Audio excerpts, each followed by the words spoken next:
हर नजर कांप उठेगी महशर के दिन, खौफ से हर कलेजा दहल जाएगा। रब्बे सल्लिम वो फरमाने वाले मिले, क्यों सताते हैं ऐ दिल तुझे वसवसे, क्यों सताते हैं ऐ दिल तुझे वसवसे। पुल से गुजरेंगे हम वजद करते हुए, पुल से गुजरेंगे हम नात पढ़ते हुए। कौन कहता है पाँव फिसल जाएगा, हर नजर कांप उठेगी महशर के दिन, खौफ से हर कलेजा दहल जाएगा। अख्तरे खास्ता क्यों इतना बेचैन है, अख्तरे खास्ता क्यों इतना बेचैन है। तेरा आका शहंशाह कौनैन है, तेरा आका शहंशाह कौनैन है। लो लगा तो सही शाह लौलाक से, लो लगा तो सही शाह लौलाक से। गम मसरत के सांचे में ढल जाएगा, लो लगा तो सही शाह लौलाक से। गम हर नजर कांप उठेगी महशर के दिन, खौफ से हर कलेजा दहल जाएगा। पर ये नाज उनके बंदे का देखेंगे सब, थाम कर उनका दामन मचल जाएगा। अस्सलामु अलैकुम वरहमतुल्लाहि ब्रदरान मिल्लत इस्लामी, अस्सलामु अलैकुम वरहमतुल्लाहि वबरकातुहू।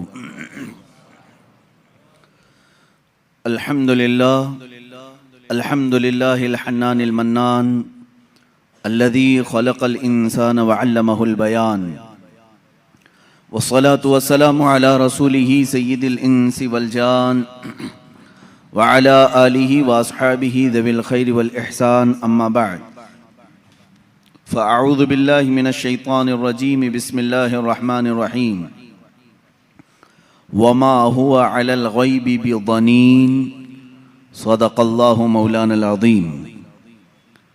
वबल्लगना रसूलुहुन नबियुल अमीनुल मतीनुल मुख्तारुल करीम, व नहनु अला ज़ालिका मिनश शाहिदीन वश्शाकिरीन वल्हम्दुलिल्लाहि रब्बिल आलमीन। बारगाह रिसालत मुआब सल्लल्लाहु तआला अलैहि वसल्लम में दुरूद पाक का हदिया पेश करें। अल्लाहुम्मा सल्लि अला सय्यिदिना व मौलाना मुहम्मदिन मअदनिल जूदि वल करम व आलिही व अस्हाबिहिल किराम व इब्निहिल करीम व बारिक व सल्लिम सलातन दाइमतन सरमदन अबदा। अज़ीज़ान गिरामी वक़ार, आज की महफिल पाक में उन्वान सुखन है इल्म ग़ैब मुस्तफ़ा सल्लल्लाहु तआला अलैहि वसल्लम। वो रसूल गिरामी वक़ार सल्लल्लाहु तआला अलैहि वसल्लम के इल्म के समंदर के इंतहा को कौन नाप सके। देने वाला खुदा है, लेने वाला रसूल है। अल्लाह के बहुत सारे राज़ों में से एक राज इल्म ग़ैब मुस्तफ़ा भी है। रसूल करीम सल्लल्लाहु तआला अलैहि वसल्लम को कितना इल्म अता हुआ, कितना गैब जानते थे, ये उम्मत का बहस का मौजू नहीं है। बस हमें इतना ही यकीन रख लेना चाहिए जो बरेली के इमाम ने हमें यूँ सिखाया है कि सरे अर्श पर है तेरी गुज़र, दिल फर्श पर है तेरी नज़र। या रसूल अल्लाह, सरे अर्श पर है तेरी गुज़र, दिल फर्श पर है तेरी नज़र। मलकूत व मुल्क में नहीं कोई शय वो जो तुझ पे आया नहीं। हुज़ूर अकरम सल्लल्लाहु तआला अलैहि वसल्लम के दरबार में आपकी निगाहे असर में कौन सी ऐसी चीज़ है जो मख्फी है, जो छुपी हुई है। और कोई गैब क्या तुमसे निहा हो भला। निहा कहते हैं छुपी हुई चीज़ को, पोशीदा। और कोई गैब क्या तुमसे निहा हो भला, जब ना खुदा ही छुपा तुम पे करोड़ों दुरूद। रसूल गिराम वक़ार सल्लल्लाहु ताला अलैहि वसल्लम को अल्लाह ताला ने जो मौजज़े अता किए, उन मौजज़ात में से एक अजीम मौजज़ा आपका इल्म गैब भी है। मुझे यहाँ पर इस मौजू पर गुफ्तगू इसलिए भी करनी है कि ज़माने के गुज़रते गुज़रते कुछ इस्लाम में ऐसे ख़यालात भी पनपने लगे जिन्होंने हुजूर पाक सल्लल्लाहु अलैहि वसल्लम के इल्म गैब का सिरे से इनकार कर दिया। और बाज़ जमातें तो वो हैं जो गैब को मानती हैं लेकिन वो नापती हैं, इतना था और इतना नहीं था। ये सब बिदात हैं, ये सब नई ईजाद की हुई चीज़ें हैं। फ़िरक़े में नई तालीमात आई कि रसूल पाक सल्लल्लाहु ताला अलैहि वसल्लम को इतना गैब था, उतना गैब था। पहली बात तो ये है कि उनके इल्म को जज कौन करे जो उनसे बड़ा आलिम हो। क्या कोई उम्मती अपने रसूल के इल्म को नाप सकता है? अब यहाँ से मैं आपको कुरानी आयात और अहादीस की रोशनी में और अक़वाल सलफ़ सालिहीन की रोशनी में अर्ज़ करना चाहूँगा, उम्मत के साबिक़ा उलमा से लेकर सहाबा तक का अक़ीदा क्या रहा है हुजूर पाक सल्लल्लाहु अलैहि वसल्लम के इल्म गैब को लेकर। और आज अगर ये हमारे ज़माने में फितने का बाइस बन गया, आपस में झगड़े और निज़ा और जंगो जदाल का बाइस बन गया, तो ये समझने की ज़रूरत है कि ये मसला निकला कहाँ से है। जबकि सहाबा में इस बात पर किसी का इख्तिलाफ नहीं था कि हुजूर को इल्म गैब था कि नहीं था। इस पर कोई डिस्कशन आप हदीस की किताबों में नहीं दिखा सकते कि सहाबा आपस में झगड़ते थे कि हुजूर को इस बात का गैब था कि नहीं था, कभी नहीं। बल्कि सहाबा तो सहाबा हैं, उस ज़माने के जो मुशरिकीन थे, जो काफिर थे, उनका भी अकीदा था कि जो नबी होता है वो गैब की खबरें देता है, उनका भी अकीदा था। बात तो यही है, कई लोग आकर के हुजूर पाक सल्लल्लाहु ताला अलैहि वसल्लम से गैब की खबरें पूछते थे। अगर आप अल्लाह के नबी हैं तो फलां चीज़ बता दीजिए, अगर आप अल्लाह के नबी हैं तो फलां चीज़ बता दीजिए। तो उनका हुजूर के पास आकर के इस तरह सवाल करना, ये इस बात की दलील है कि काफिरों का भी अकीदा था कि नबी गैब की खबरें जानता है। सहाबा की तो बात छोड़ें, सहाबा में तो कभी ये बात डिस्कशन में आई नहीं। लेकिन 14 सदियों के बाद उम्मत इस हाल से गुजर रही है कि इनमें भी कुछ बनाम उलमा ऐसे लोग आए जिन्होंने बाज़ाब्ता फ़िरक़ों की बुनियाद रखी और किताबों में लिख मारा रसूल पाक सल्लल्लाहु ताला अलैहि वसल्लम को पीठ पीछे की खबर नहीं थी या दीवार पीछे का इल्म नहीं था। ये वो बातें हैं जो 1400 साल के बाद बाज़ मौलवी कहलाने वाले हजरात ने लिख दिया या गढ़ लिया और उम्मत को इसी बात पर परेशान कर दिया, जमातें पैदा हो गई। लेकिन मेरे अजीज़ों, हम जो आज तक अकीदे पर हैं, अल्हम्दुलिल्लाह ये वही है जो 14 सदियां पहले सहाबा का अकीदा था। वो अपने नबी कौनैन सल्लल्लाहु ताला अलैहि वसल्लम के मुतालिक क्या अकीदा रखते थे, कुरानी आयात भी इस बात की शाहिद हैं। चंद इनके जो एतराज़ात हैं, मैं आज पूरी इल्मी गुफ्तगू आपसे करूँगा, थोड़ा जहन को तैयार रखें, दलाइल को भी समझें, इसलिए कि सिर्फ सुनी सुनाई बात पर यकीन कर लेना ये सुन्नी की आदत नहीं होनी चाहिए। दलाइल की रोशनी में बात करें। कुरान पाक की जितनी आयात हैं मैं उनके ऊपर आता हूँ, अभी आता हूँ। लेकिन सहाबा का पहले अकीदा क्या है ये तो मैं बता दूँ। हुजूर पाक सल्लल्लाहु ताला अलैहि वसल्लम के पास एक सहाबी हाजिर होते हैं और वो गरीब सहाबी थे। वो घर से ये सोच करके निकलते हैं उनकी वालिदैन का इंतकाल हो चुका था और गुर्बत बहुत ज़्यादा थी, तंगदस्ती थी। वो सहाबी कहते हैं मैं घर से ये निकला कि आज हुजूर पाक सल्लल्लाहु अलैहि वसल्लम से ये दोनों चीज़ों की दुआ करा लूँ, मेरे माँ बाप की मग़फ़िरत की दुआ हो जाए, मेरे माल में बरकत की दुआ हो जाए। वो आए मस्जिद नबवी शरीफ में, लेकिन मामला ऐसा था कि असर के बाद बड़े बड़े सहाबा हुजूर पाक सल्लल्लाहु अलैहि वसल्लम को घेर कर बैठे हुए थे, इनको जाने का मौका ही नहीं मिला। और ये कहते हैं मेरी हिम्मत नहीं हो सकी सबसे आगे बढ़ कर के मैं अपना मुद्दा रखूं। मगरिब की अजान हो गई, मगरिब पढ़ाई रसूल करीम सल्लल्लाहु अलैहि वसल्लम ने, फिर जलसा हुआ लेकिन फिर सहाबा घेर लिए। ये कहते हैं मुझे बात करने का मौका ही नहीं मिला, दूर खड़ा रहा। इशा हो गई। अल्लाह के हबीब सल्लल्लाहु ताला अलैहि वसल्लम इशा के बाद अपने हुजरे की तरफ रवाना हो गए, अपने घर की तरफ रवाना हो गए। ये सहाबी कहते हैं आखिर तक मुझे बोलने का मौका नहीं मिला। सोचा कि दरवाज़ा खुलने से पहले एक बार मौका मिल जाए, मैं बात कर लूं। ये सोचते हुए पीछे हाथ बांधे चले जा रहे थे। अल्लाह के नबी सल्लल्लाहु ताला अलैहि वसल्लम आगे आगे चल रहे हैं। दरवाजे के करीब पहुंचे, रसूल करीम सल्लल्लाहु ताला अलैहि वसल्लम पलट करके देखते हैं और उस सहाबी से कहते हैं जा अल्लाह तेरे वालिदैन की मगफिरत फरमा है, अल्लाह तेरी गरीबी और तंगदस्ती को दूर फरमा है। मिली वो मुराद भी जो कह न सका लब से, मेरे सुकूत पर भी मेरे शाह की नजर गई। अजीज़ा ने गिरामी, ये सहाबा का अकीदा था। वो कहते हैं कि मुझे बोलने की अभी नौबत भी ना आई, अल्लाह के हबीब सल्लल्लाहु ताला अलैहि वसल्लम ने उसी बात की दुआ मेरे लिए फरमाई जिस बात का मैं घर से सोच करके निकला था। तो ये सहाबा का ईमान भी था, यकीन था कि अल्लाह के नबी सल्लल्लाहु ताला अलैहि वसल्लम गैब की खबरें जानते हैं। अब और दूसरे सहाबा की बात मैं बताऊं। जंग तबूक के मौके पर, जंग तबूक बड़ी सख्त जंग हुई है और मदीने से तकरीबन 800-900 किलोमीटर दूर का फासला है तबूक। अल्लाह के हबीब सल्लल्लाहु ताला अलैहि वसल्लम ने मदीने के सारे जितने भी जवान थे सबसे कहा था कि इस जंग में शरीक हो जाएं। सब निकले, 3 सहाबा पीछे रह गए। उसमें हजरत काब बिन मालिक रज़ियल्लाहु ताला अन्हु जो हदीस के रावी हैं, फरमाते हैं मुझे कुछ हुआ तो नहीं था, अभी जाऊंगा तभी जाऊंगा, जैसे लोग जमात में शरीक होने के लिए काहिली कर जाते हैं आज के ज़माने में। मैं सहाबा को तमसील या तशबीह नहीं दे रहा, लेकिन वो सहाबी कहते हैं मेरे साथ ऐसा मामला हुआ कि कोई उज़्र नहीं था, लेकिन मैं सोचा कि अभी सुबह जाकर के जमात में मिल जाऊंगा। सुबह हुई, सहाबा की सफ़ें लगी, निकलने का वक्त आ गया। इन्होंने ये सोचा थोड़ा घर में आराम कर लेता हूँ, दोपहर तक मदीने के बाहर ही रहेंगे, जल्दी से जा करके मिल लूंगा। वो जमात मदीने से बाहर भी चली गई। सोचते सोचते शाम हो गई और ये नहीं गए। इस तरह 3 सहाबा मदीने में रह गए और जंग तबूक में मेरे आका सल्लल्लाहु ताला अलैहि वसल्लम बनफ्से नफीस तशरीफ ले गए। जब जंग का ख़त्म हुई, वहाँ से वापसी हुई, आने के फ़ौरन बाद अल्लाह के हबीब सल्लल्लाहु ताला अलैहि वसल्लम ने इन 3 को तलब किया। अब इनकी बातें सुने। हज़रत काब बिन मालिक हैं इसमें।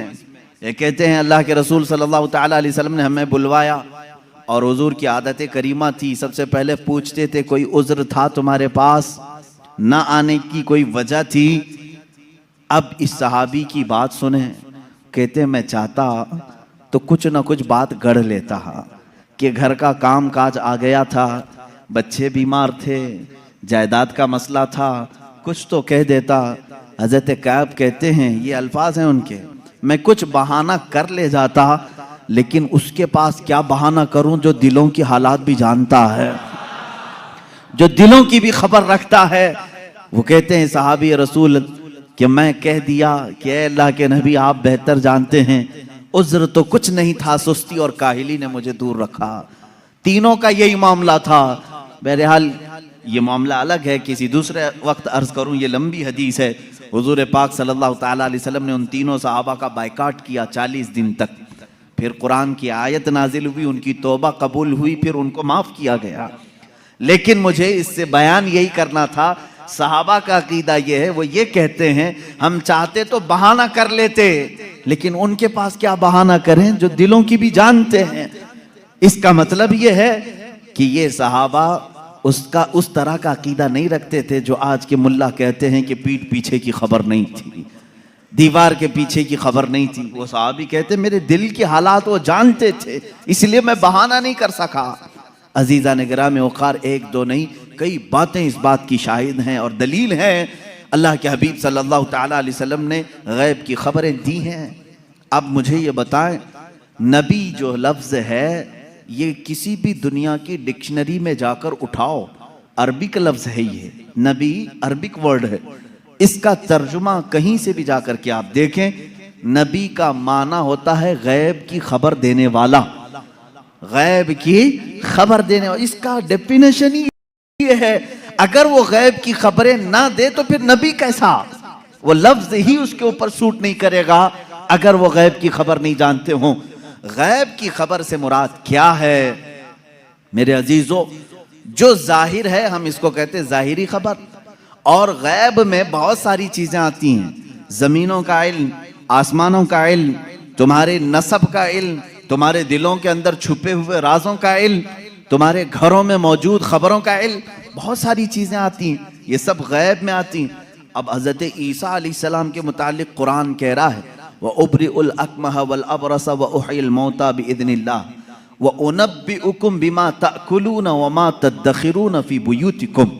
हजरत ईसा अलैहिस्सलाम कहते हैं कि मैं तुम्हें वो सब चीजों की बात बता दूंगा, खबर दे दूंगा जो कुछ तुम अपने घरों में बैठकर खाते हो और जो कुछ तुम जमा करते हो। ये कौन कह रहा है? ईसा अलैहिस्सलाम। उनकी जुबान में कुरान बयान कर रहा है। कुरान ये कह रहा है ईसा अलैहिस्सलाम उन तमाम चीजों की खबर देते थे जो लोग अपने घरों में खाते हैं, जो लोग अपने घरों में जमा करते हैं। जब बनी इस्राइल के नबी ईसा अलैहिस्सलाम घरों में मौजूद खानों की खबर दे सकते हैं, सैयदुल अंबिया सल्लल्लाहु तआला अलैहि वसल्लम पूरी उम्मत की खबर नहीं रख सकते? अजीज़ान गिरामी वक़ार, रसूल गिरामी वक़ार सल्लल्लाहु तआला अलैहि वसल्लम कितना गैब रखते थे, कितना नहीं, एक अलग टॉपिक है। मैं आपको इस मसले को निहायत ही अखलाक के साथ, तमीज के साथ, तहजीब के दायरे में बताऊंगा। इसलिए कि कभी कभार होता है कि कोई जोश में और जज्बे में इधर से उधर चला जाए, लेकिन मैं बड़े अदब के साथ आपसे अर्ज करूंगा, इल्म गैब का इनकार कहां से आया, क्यों हुआ, और हमारा आज ये मसला क्यों बना। उसकी वजह यह है कि बाज सलफी और वहाबी और उनकी पैरवी में जमाअते देवबंद, जिनके बाज उलमा ने हुजूर पाक सल्लल्लाहु तआला अलैहि वसल्लम के कुछ इल्म गैब का इनकार किया, उनकी किताबों में मौजूद है। अब यहीं से ये मसला निकला, उनके इस मज़ऊमा बातिल अकीदे के ऊपर इमाम अहले सुन्नत फाजिल बरेलवी रहमतुल्लाह ताला अलैह ने पूरी किताब तसनीफ फरमाई, अद्दौलतुल मक्किया बिल माद्दतिल गैबिया, जिसमें तकरीबन 200 दलाइल से साबित किया है कि हुजूर पाक सल्लल्लाहु तआला अलैहि वसल्लम को मा काना व मा यकून का इल्म था। जो कुछ हो चुका और जो कुछ होने वाला है सबका इल्म था, सबका इल्म था। अब अगर हुजूर पाक सल्लल्लाहु तआला अलैहि वसल्लम के इल्म गैब के मुतालिक आप डिस्कशन में आ जाएं, तो अब मैं आपको बताता हूं, आपको किसने बताया कि इंसान अव्वल कौन था? दुनिया में सबसे पहले कौन आया? ये सबको मालूम है कि नहीं? आदम अलैहिस्सलाम है। वो सबसे पहले नबी थे, सबसे पहले रसूल थे। अब इससे पहले भी अगर जाएं, आदम अलैहिस्सलाम को पैदा कैसे किया गया? आदम अलैहिस्सलाम जन्नत में रहे, जन्नत से फिर दुनिया में भेजे गए, उनकी पैदाइश के मामलात, उनके दुनिया में आने के मामलात, फिर सैयदना नूह अलैहिस्सलाम ने तबलीग फरमाई 950 साल, उसके बाद और भी अंबिया इकराम अलैहिस्सलाम के वाक़यात। ये सब बातें आपको बताई किसने? किसने खबर किया? कौन बताया आपको? सबका नुक्ता इत्तिहाद तुम्हारे यहाँ जमा होगा मोहम्मदुर रसूलुल्लाह सल्लल्लाहु अलैहि वसल्लम। अगर अल्लाह के रसूल सल्लल्लाहु तआला अलैहि वसल्लम ना बताते तो न तुम्हें आदम अलैहिस्सलाम की खबर थी, न तुम्हें नूह अलैहिस्सलाम की खबर थी, न तुम्हें इब्राहीम और इस्माइल अलैहिस्सलाम की खबरें थी, न तुम्हें हज़रत यूसुफ अलैहिस्सलाम के वाक़यात मालूम थे। कुरान जो कुछ भी बयान हुआ है वो मुस्तफ़ा की ज़ुबान से तो बयान हुआ है, मेरे आका सल्लल्लाहु तआला अलैहि वसल्लम के ज़ुबान से बयान हुआ है। तो मेरे अजीज़ों, जो हो चुका हुजूर उसका भी इल्म रखते हैं, जो हो चुका मेरे आका सल्लल्लाहु तआला अलैहि वसल्लम उसका भी इल्म रखते हैं, उसकी खबर रखते हैं। अब बाद में होने वाला ये भी आपको मालूम है, हर मुसलमान का अकीदा है क़यामत आने वाली है या नहीं? अगर इनकार करोगे तो इस्लाम से निकल जाओगे। क़यामत कैसे आएगी इसका पूरा नक्शा भी मालूम है, कैसे आएगी आपने उलमा से सुना होगा, किताबों में पढ़ा होगा। क़यामत के करीब क्या क्या हालात होंगे, निशानियां क्या क्या हैं, ये सब चीजें बताई गई। याजूज माजूज आएंगे, दज्जाल निकलेगा, सूरज पश्चिम से निकलेगा, दाबतुल अर्द आएगा, ये बड़ी बड़ी निशानियां। ईसा अलैहिस्सलाम नाजिल होंगे, इमाम मेहदी का ज़हूर होगा, ये बड़ी बड़ी निशानियां। और उसके बाद एक दिन ऐसा आएगा कि सूर फूंका जाएगा। ये इसराफील अलैहिस्सलाम के हाथ में अभी सूर है, फरिश्ते हैं, और वो बाजे की शक्ल की एक चीज है, उससे आवाज धीरे धीरे निकलेगी और उसके बाद फैलती जाएगी, निहायत तेज हो जाएगी। उसी आवाज के धमाके से पूरी दुनिया का इख्तिताम होगा। फिर सूरज चांद टकरा दिए जाएंगे, तारे फट जाएंगे, जमीन उड़ा दी जाएगी, पहाड़ रूई के गाले की तरह उड़ रहे होंगे। फिर मैदान क़यामत कायम किया जाएगा, क़यामत आएगी। इतना सारा डिटेल ये किसने बताया आपको? ये कौन बताया है? अगर रसूल पाक आने वाली खबरों को नहीं जानते थे तो फिर क़यामत की खबर कभी नहीं देते। इसका मतलब है अल्लाह के नबी सल्लल्लाहु तआला अलैहि वसल्लम आदम अलैहिस्सलाम की पैदाइश से लेकर रोज़े क़यामत तक जो सूर फूंका जाएगा, कायनात की हर चीज से वाकिफ थे, हर चीज से बाखबर थे। हुजूर अकरम सल्लल्लाहु तआला अलैहि वसल्लम का इल्म गैब कितना था, कितना नहीं था, अब इस पर आते हैं हम। इसलिए कि बाज़ उलमा, उनसे हमारा भी डिस्कस हुआ, उन्होंने कहा कि आप खामखा वहाबी और देवबंदी जमात से इख्तिलाफ रखते हैं। हम कभी इनकार नहीं करते हुजूर सल्लल्लाहु तआला अलैहि वसल्लम के इल्म गैब का, लेकिन हम ये कहते हैं कि पूरा पूरा इल्म गैब उनके पास नहीं था। हमारा उन्होंने बाज़ाब्ता हमारे साथ ये डिस्कस किया, पूरा इल्म गैब नहीं था। हम हम हुजूर के थोड़े से इल्म गैब का इनकार नहीं करते, हाँ था रसूल को, लेकिन पूरा नहीं था हर चीज का। मैंने कहा इस पर क्या दलील है आपके पास? उन्होंने कहा बाज़ मकामात पर हुजूर ने कहा है मुझे मालूम नहीं, बहुत सारे ऐसे मकामात हैं वाक़या हो गया, हुजूर को उसकी खबर नहीं रही। इसका मतलब है हुजूर को पूरे इल्म गैब का पूरा इल्म गैब नहीं था, थोड़ा सा तो था, हम इसका इकरार करते हैं। मेरे अजीज़ों, जवाब सिर्फ इतना ही है कि चलो मियाँ, हम और आप बैठते हैं, हम ये लिखते हैं कि हुजूर का क्या क्या इल्म गैब था, और आप ये लिखो कि हुजूर को किस किस चीज़ का नहीं था। मुबारक हो तुम्हें, तुम हुजूर के इल्म गैब की नफी पर लिखते जाओ, और हम हुजूर के इल्म गैब के इस बात पर लिखते जाएंगे कि अल्लाह के नबी सल्लल्लाहु तआला अलैहि वसल्लम को किन किन चीज़ों की खबर थी और तुम किन किन चीज़ों की नहीं थी, इस पे लिखो। और उसके बाद मातम करो अपनी जिंदगी पर कि अल्लाह ने तुम्हें किस तरह की ये ड्यूटी लगाई कि नबी कौनैन का नक्श निकालने पर पूरी जिंदगी लगा दी। हुजूर पाक के सल्लल्लाहु तआला अलैहि वसल्लम के मर्तबे को कम करने के लिए तुम्हें ड्यूटी लग गई, तुम इस चीज पर तैयार हो गए। अजीज़ान गिरामी वक़ार, पहले ये तो मुझे बताएं कि कौन है जो ये इंसाफ करेगा, इतना था इतना नहीं था, कितना था? क्या तुम नबी के जमाने में हो? हुजूर पाक सल्लल्लाहु तआला अलैहि वसल्लम से तुमने कुछ पूछा है इस बारे में? चलो अगर 100 चीजों का इल्म था हुजूर सल्लल्लाहु तआला, या इल्म गैब अगर 100 को कहते हैं तो तुम बताओ हुजूर के पास 70 था कि 75 था कि 80 था कि 82 था? कोई हद है तुम्हारे पास? नहीं बता सकेंगे, मेरा चैलेंज है। वो कहते हैं बाज का था। अरे मियां, वो बाज की भी तो तहदीद कर दो, बाज का मतलब क्या है? नहीं, बाज का इल्म गैब था। आज भी वो कहते हैं हुजूर को बाज चीजों का इल्म गैब था। मैं यही कहता हूं वो बाज कितना था ये आप मुतय्यन करके बता दो। चलो 30% था, 40% था, परसेंटेज नहीं बयान कर सकेंगे।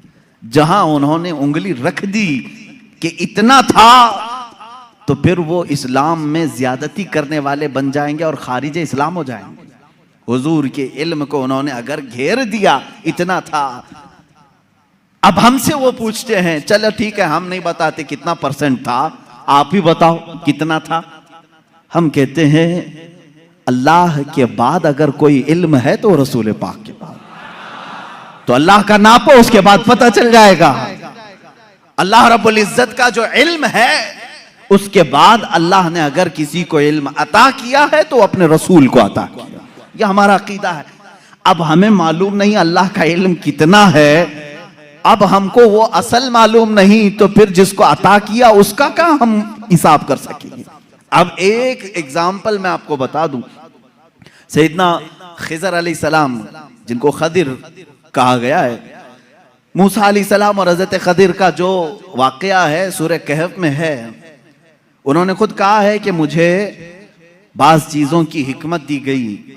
हजरत मूसा अलैहिस्सलाम हजरत खिदर से मिलने के लिए गए थे, मालूम होगा आपको वाकया। मूसा अलैहिस्सलाम अपने ज़माने के जलीलुल क़द्र पैगम्बर हैं। आपने अल्लाह की बारगाह में दुआ की कि अल्लाह, जो इल्म और हिकमत से भरा हुआ तेरा बंदा है, मुझे उससे मुलाकात करा। अल्लाह ने फरमाया, एक मछली भून करके ले चलो, समंदर के किनारे किनारे चलते रहो, जहां ये मछली जिंदा होकर समंदर में चली जाए वहां मेरे उस बंदे से तेरी मुलाकात होगी। कुरान पाक में ये मौजूद है सूरह कहफ में।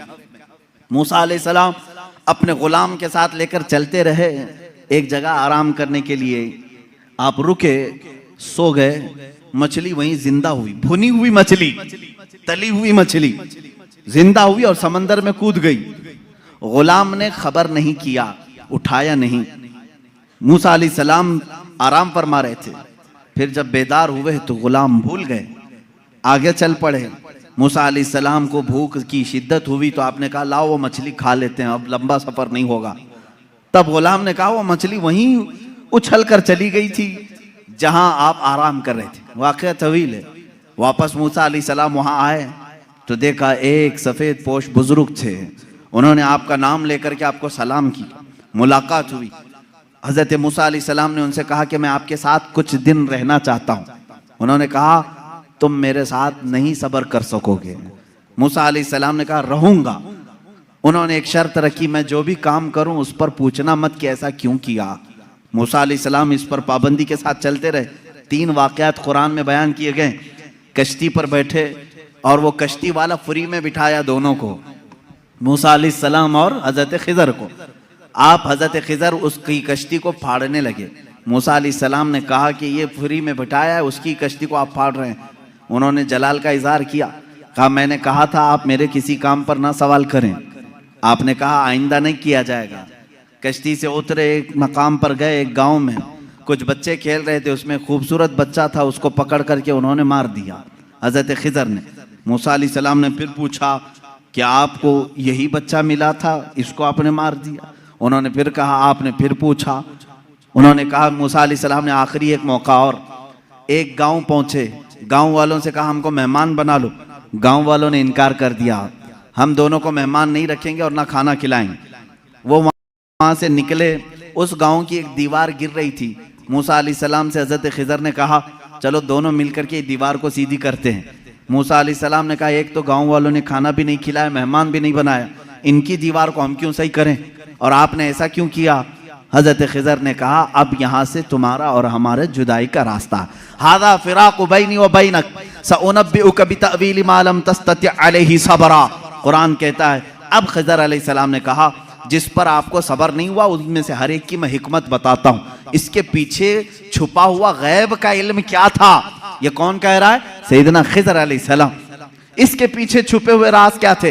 वो कश्ती जिसमें हम बैठे थे, मैंने इसलिए फाड़ा कि किनारे एक बादशाह जालिम जो अच्छी कश्तियों को देख करके गसब कर लेता था, लूट लेता था, मैंने उस पर एहसान करके थोड़ा सा ऐब लगा दिया ताकि इस मजदूर की कश्ती को बादशाह हड़प ना ले, गसब ना कर ले। ये इसके अंदर छुपा हुआ गैब था, गैब का इल्म था।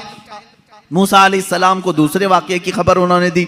वो बच्चे के मुतालिक मुझे अल्लाह की तरफ से ये इल्म था कि वो बड़ा होकर के अपने माँ बाप को भी मारेगा और कातिल बल्कि वो काफिर बना डालेगा, इसलिए मैंने उसको मार दिया ताकि इसके वालिदैन महफूज रहें, ईमान की हालत में रहें।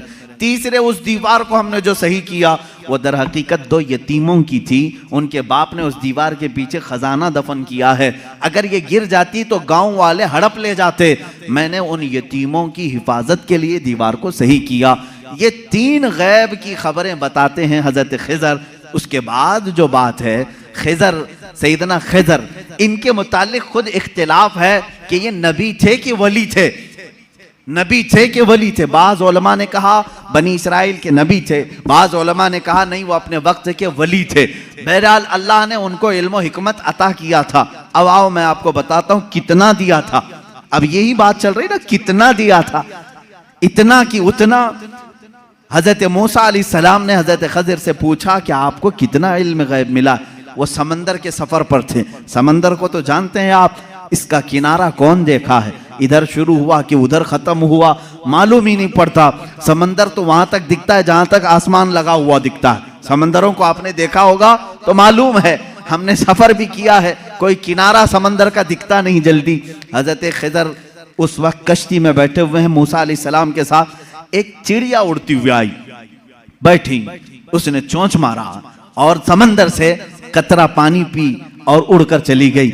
हजरत खिदर कहते हैं इल्मे इलाही की मिसाल समंदर की तरह है, और चिड़िया ने जितना कतरा पानी उसमें से पिया उतना भी मुझे नहीं मिला है। ये कौन कह रहा है? सैयदना खिदर, बनी इस्राइल के नबी, जिनके गैब की खबरें मूसा अलैहिस्सलाम को बताई गई, उतना इल्म था उनके पास जो चिड़िया समंदर के कतरे में, समंदर में से जितना पी ले। मेरे अजीजों, अब यहां से कितना और इतना का अंदाजा वही कर सकेगा जो इल्म इलाही को नापा होगा। अल्लाह का इल्म कितना है। अब यहां रसूल करीम सल्लल्लाहु ताला अलैहि वसल्लम के दरबार में आते हैं। अगर आप सवाल करते हैं कितना था कितना नहीं था, तो ये मसला हम डायरेक्ट अल्लाह से क्यों ना पूछ लें? ऐ मौला, अता करने वाला तू है, लेने वाला तेरा रसूल है, तू ही बता दे कितना इल्म था। कुरान के पाक की आयत आप चौथे पारे में पढ़ें, पांचवें पारे में पढ़ें, अल्लाह रब्बुल इज्जत फरमाता है वअल्लमका मा लम तकुन तअलम व कान फज़लुल्लाहि अलैका अज़ीमा। ऐ रसूल, हमने आपको इल्म गैब कितना दिया? कितना दिया? फरमाता है मेरा मौला, ऐ रसूल, हर उस चीज का इल्म दिया जो आप पहले नहीं जानते थे। अब क्या क्या नहीं जानते थे तुम तय करो, फिर मैं बताता हूं। हर उस चीज का इल्म अल्लाह ने उन्हें दिया है। तुम अगर कहते हो रसूल ये नहीं जानते थे, तो मौला तो कह रहा है जो रसूल नहीं जानते थे मैंने दे दिया है। तुम अगर कहोगे हुजूर बचपन की खबरें नहीं जानते थे, मैं कहूंगा अल्लाह वो भी दिया है। तुम अगर कहते हो पहले की खबर नहीं जानते थे, मैं कहूंगा अल्लाह कह रहा है वो नहीं जानते थे, वो भी दिया है। तुम कहते हो क़यामत के बारे में रसूल नहीं जानते थे, अच्छा है, तुम जितने नहीं जानते थे वाले वर्ड्स लाओगे, कुरान की आयत के नीचे अल्लाह ने वही फरमाया वअल्लमका मा लम तकुन तअलम। ऐ रसूल, जो जो नहीं जानते थे सब मैंने दे दिया है। जो जो नहीं जानते थे, तुम जो भी कहोगे ये नहीं जानते थे, साफ कहो हाँ ठीक है नहीं जानते थे, लेकिन अल्लाह कह रहा है रसूल जो नहीं जानते थे वो दे दिया है। अब तेरा लफड़ा किस बात पर है? तेरा झगड़ा किस बात पर है? अल्लाह खुद कह रहा है जो नहीं जानते थे वो मैंने दे दिया। अब इस आयत ने पूरा फैसला कर दिया है। अब यहां पर आए, डिस्कस होता है तो बाज लोग ये कहते हैं कुरान की आयत है, कुरान कह रहा है वइंदहु मफातिहुल गैब ला यअलमुहा इल्ला हु। अल्लाह के पास गैब के खजानों की चाबियां हैं, कोई दूसरा नहीं जानता। एक आयत है। दूसरी आयत जो ये पढ़ करके हमें सुनाते भी हैं और सल्फी, और कहते हैं तुम रसूल को इल्म गैब कहते हो। कुरान कह रहा है कुल ला अक़ूलु लकुम इंदी खज़ाइनुल्लाहि वला अअलमुल गैब। ऐ रसूल आप फरमा दे मेरे पास अल्लाह के खजाने नहीं और मैं गैब नहीं जानता। यह आयत में साफ है, और मैं चुरा करके नहीं जाऊंगा, साफ पढ़ करके जाता हूं। जो इनके एतराजात हैं, कहते हैं कि रसूल को अल्लाह ने खुद कह दिया ऐ रसूल आप कह दे मैं गैब नहीं जानता। रसूल ने कहा उम्मत से दो चीजें ये बताते हैं, इंदहु मफातिहुल गैब ला यअलमुहा इल्ला हु। अल्लाह के पास है गैब के खजाने की कुंजियां, चाबियां, कोई दूसरा नहीं जानता। दो आयतें। एक तीसरी आयत और भी पढ़ते हैं और ये कहते हैं इन्नल्लाह इंदहु इल्मुस्साअति व युनज़्ज़िलुल गैथ व यअलमु मा फिल अरहाम व मा तदरी नफ्सुम माज़ा तक्सिबु गदा व मा तदरी नफ्सुम बिअय्यि अर्दिन तमूत। बेशक अल्लाह के पास 5 चीजों का इल्म है, उसको कोई दूसरा नहीं जानता। क़यामत कब आएगी, बारिश कब आएगी, माँ के पेट में क्या है, यअलमु मा फिल अरहाम व मा तदरी, और कोई आदमी ये नहीं जानता कि कल क्या होगा। 5वीं चीज है कोई ये नहीं जानता कि किस जमीन में मरेगा। 21वें पारे की आयत है, अल्लाह फरमा रहे 5 चीजों का इल्म अल्लाह ही के पास है। मेरे अजीजों, ये सवालात के बौछार हैं जो एक सीधे साधे भोले भाले सुन्नी मुसलमान के सर पर लाद दिए जाते हैं और उसे बोझल करके कहा जाता है। कुरान जब ये कह रहा है रसूल को कि आप कह दें कि मैं गैब नहीं जानता, और अल्लाह कह रहा है कि गैब के खजाने की चाबियां उसी के पास है, किसी के पास नहीं, तो जवाब देना मुश्किल होता है। बाज बंदों को कहते हैं हाँ सही बात है, हमारे मौलवी हजरात ने कुछ और बताया था, यहाँ बातें। मैं आज आपको खुल करके इन तमाम चीज़ों की वजाहत करूँगा। एक बात मैं तकरीबन यहां पर 100 किताबों से साबित कर सकता हूं। मुसन्निफीन, शारहीन हदीस, सीरत निगार, मुहद्दिसीन, मुफस्सिरीन कुरान, इनकी पूरी जमातों के तकरीबन 100 अइम्मा इकराम की किताबों से हम साबित कर सकते हैं। इन सारी आयतों में अल्लाह ने जो फरमाया है कि किसी के पास नहीं, इसका मतलब क्या है? गैब के खजानों की चाबियां किसी के पास नहीं। मेरे अजीज, उससे कहो हम भी यही मानते, अल्लाह के सिवा किसी के पास नहीं। पहली आयत पर मैं बात कर रहा हूं, हमारा भी अकीदा यह है गैब के खजानों की चाबियां सिर्फ अल्लाह के पास है। लेकिन उसी आयत में ये कहीं दिखा दो कि उस खुदा ने यह भी कहा हो कि मैं किसी को देता भी नहीं। इस आयत में मुझे ये दिखा दो। ये तो मैं भी मानता हूं कि अल्लाह ने फरमाया गैब के खजानों की चाबियां सिर्फ उसी के पास हैं, मालिक वही है। लेकिन क्या उसने इस आयत में यह भी कहा कि मैं ये किसी को देता ही नहीं? ये मुझे बता दो। कहीं कहा अल्लाह ने मैं किसी को देता ही नहीं?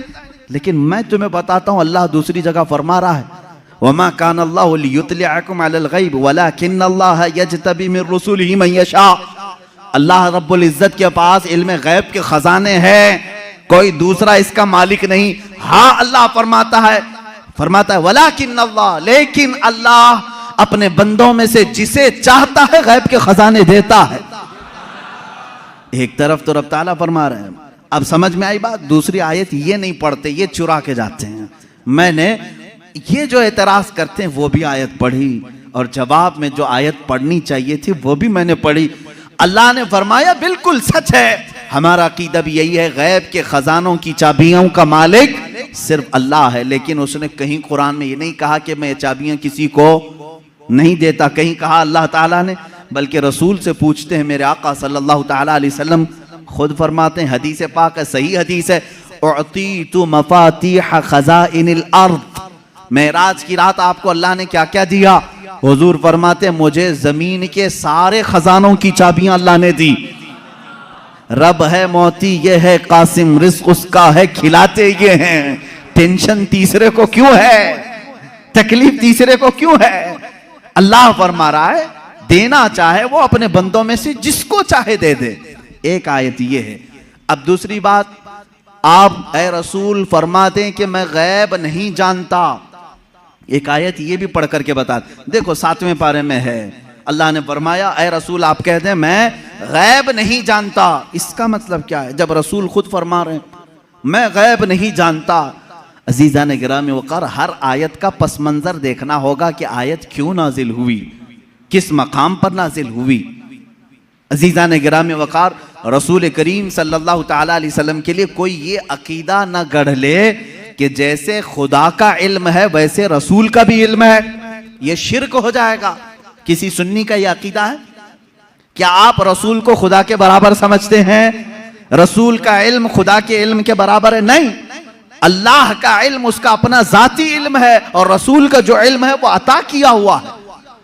खुदा को किसी ने अता किया, लेकिन रसूल को अल्लाह ने अता किया है।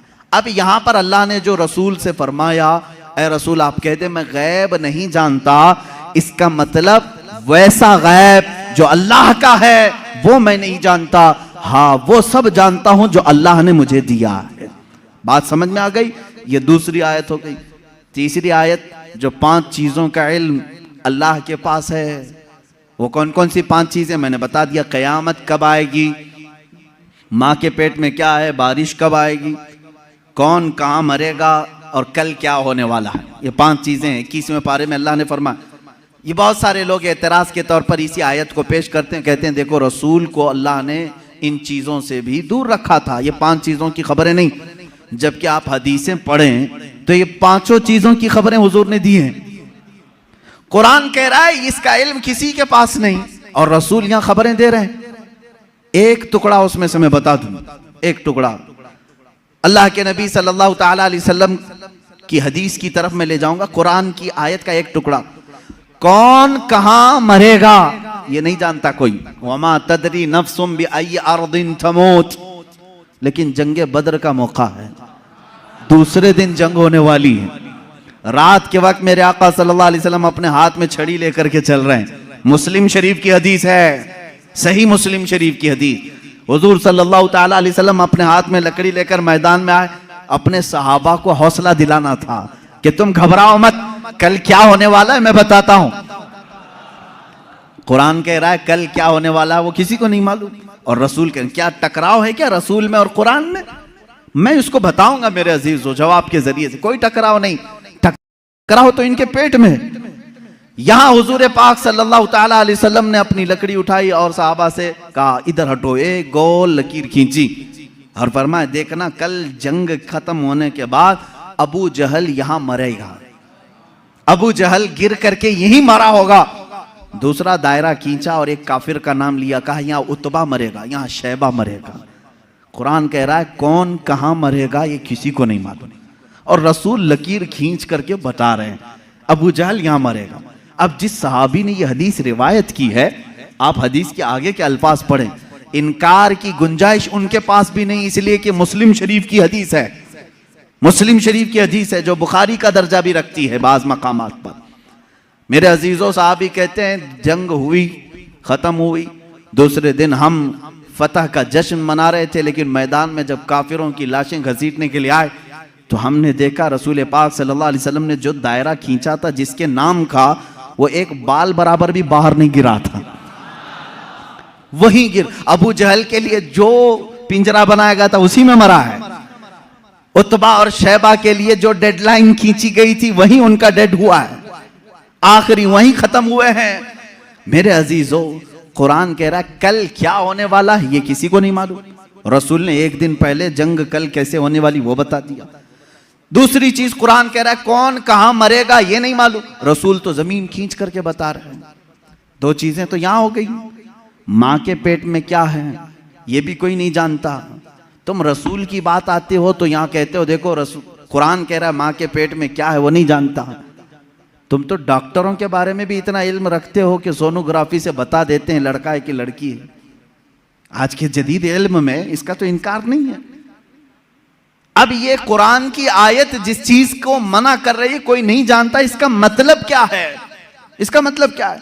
अब बारिश का मसला है, बारिश कब होगी ये किसी को नहीं मालूम, बारिश कब होगी ये किसी को नहीं मालूम। लेकिन बारगाह मुस्तफ़ा सल्लल्लाहु अलैहि वसल्लम में एक साहबी हाजिर हुए, कहा कि आका कहत पड़ गया है, बकरियां सूख रही हैं, जानवर मरने के करीब में, बारिश नहीं है, कब आएगी? ये किससे पूछने आए साहबी? रसूल पाक से। जबकि कुरान कह रहा बारिश कब आएगी ये किसी को नहीं मालूम। मालूम होना ना होना अलग बात है, रसूल पाक ने कहा अभी नाजिल कर दे। हुजूर पाक सल्लल्लाहु ताला अलैहि वसल्लम को अल्लाह ने इतना इख्तियार अता किया कि आपने हाथ उठाया और कहा ए मौला हमारे कहत साली को दूर कर दे, बारिश बरसा। वो साहबी कहते हैं हमारे हाथ नीचे भी नहीं हुए थे कि बारिश शुरू हो गई, और इतनी हुई 8 दिन तक होती रही। दोबारा वो आए वही साहबी, उन्होंने कहा आका अब पानी भर गया है और घरों में आ रहा है, आप इतना कह दें कि अब बारिश मदीने में नहीं दूर बरसे। हुजूर ने फिर हाथ उठाया और कहा अल्लाहुम्मा हवालैना ला अलैना, ऐ अल्लाह हमारे इर्द गिर्द बरसा, अब हमारे लिए काफी है। वो साहबी कहते हैं मदीने के ऊपर से बादल छट गया, यहां सूखा रहा, आसपास बारिश बरसती रही। तुम तो इनकार कर रहे हो कि रसूल को कब बारिश आएगी ये नहीं मालूम। हदीस तो बता रही है रसूल जब चाहे आ जाए, जब चाहे आ जाए। अब आयत का क्या मतलब है? आयत में जो इनकार है और हदीस में भी है, हुजूर ने फरमाया 5 चीजों का इल्म किसी को नहीं। यहां यही जवाब मैं दूंगा, ऐ मेरे अजीज अल्लाह ने ये सच फरमाया कि ये 5 चीजों का इल्म अल्लाह ही के पास है, लेकिन पूरी आयत में अल्लाह ने ये कहीं नहीं फरमाया ये मैं किसी को दूंगा भी नहीं। अल्लाह ने फरमाया ये 5 चीजों का इल्म मैं किसी को देता भी नहीं, बल्कि अल्लाह जिसे चाहे इन 5 चीजों से खबरदार करे। जब आम बंदों को अल्लाह इन 5 चीजों से खबर कर सकता है तो अपने गैब बताने वाले रसूल को क्या ये 5 चीजों का इल्म नहीं दिया जाएगा? बेशक मेरे आका सल्लल्लाहु ताला अलैहि वसल्लम को खबरें थी। अब आओ अहादीस की रोशनी में कौन कौन सी चीजें सहाबा ने महसूस की हैं।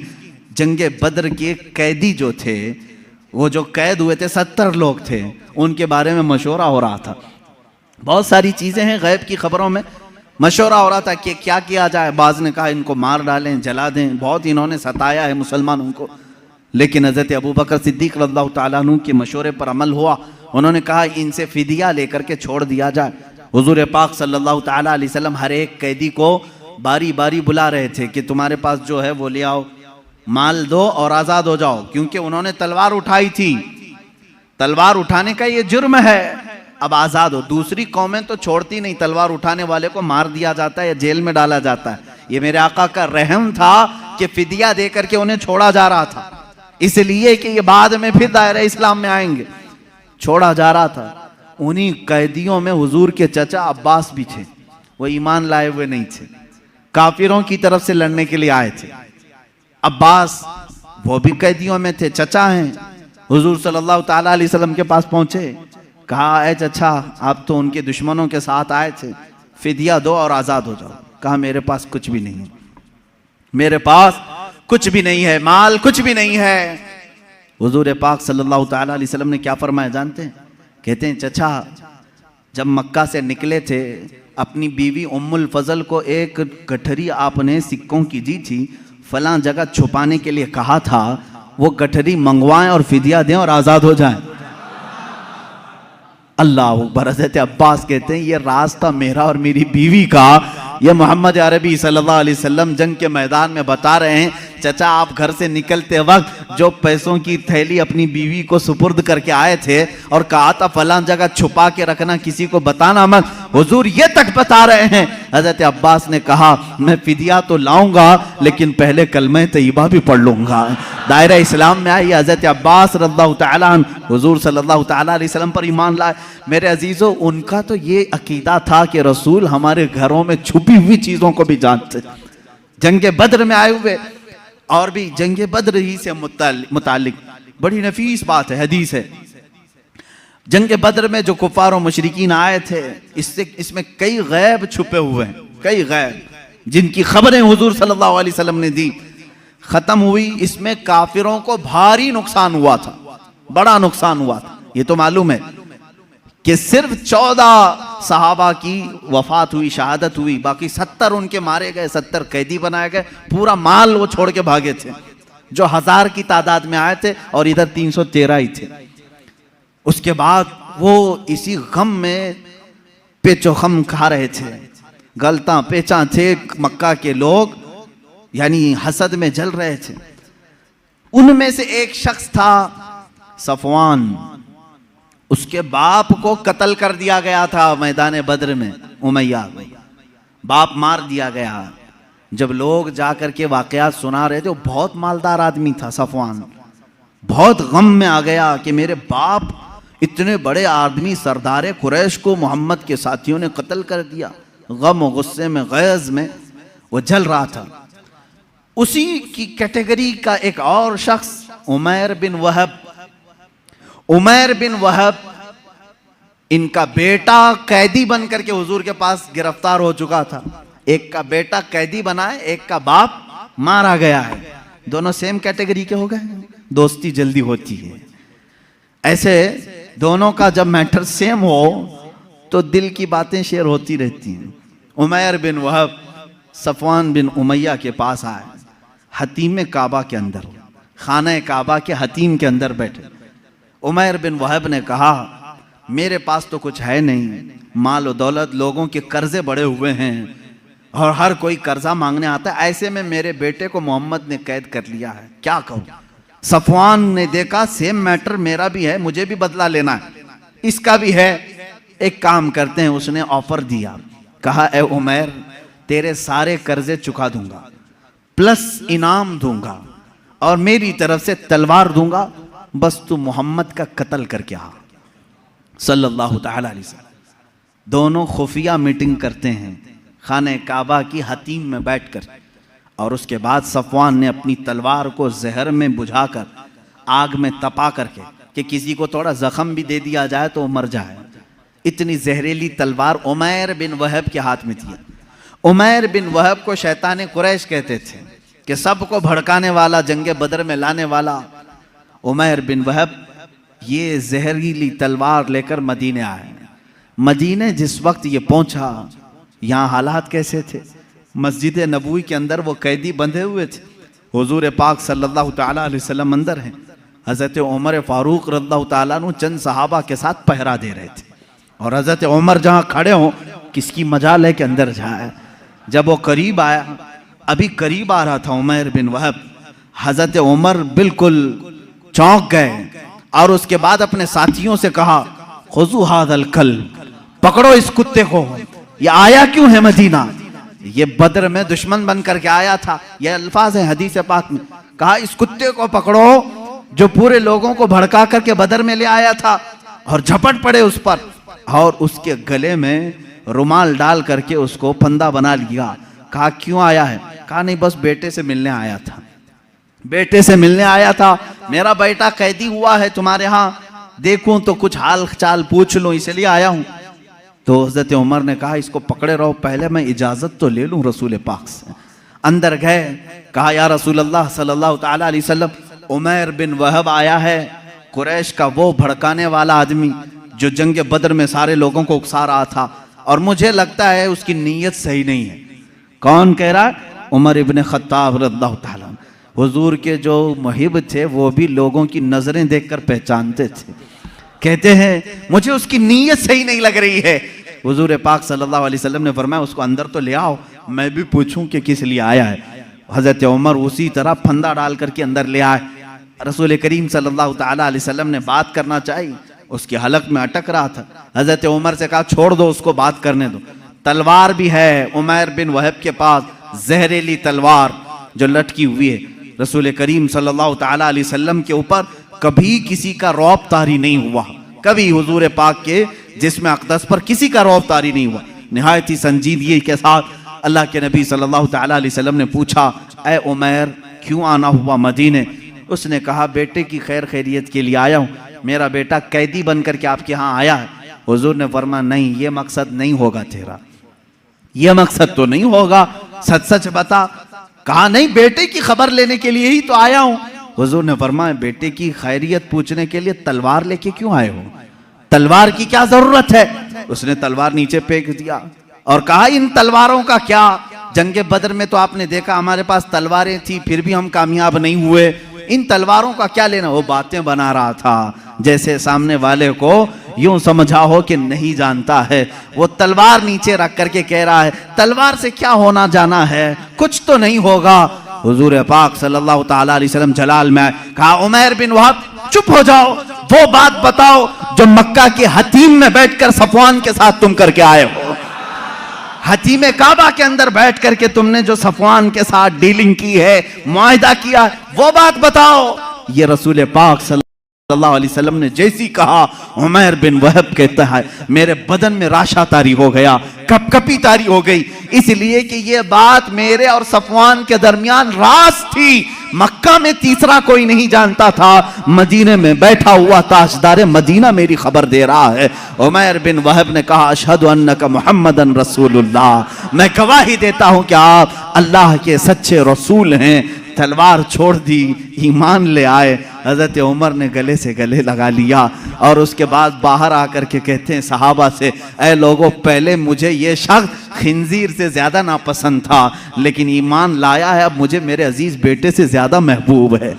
ये ईमान की अलामत भी है। अल्लाह के नबी सल्लल्लाहु ताला अलैहि वसल्लम ने वो खबर दी जो हतीम काबा में बैठ करके वो राज़ो नियाज से बातें कर रहे थे।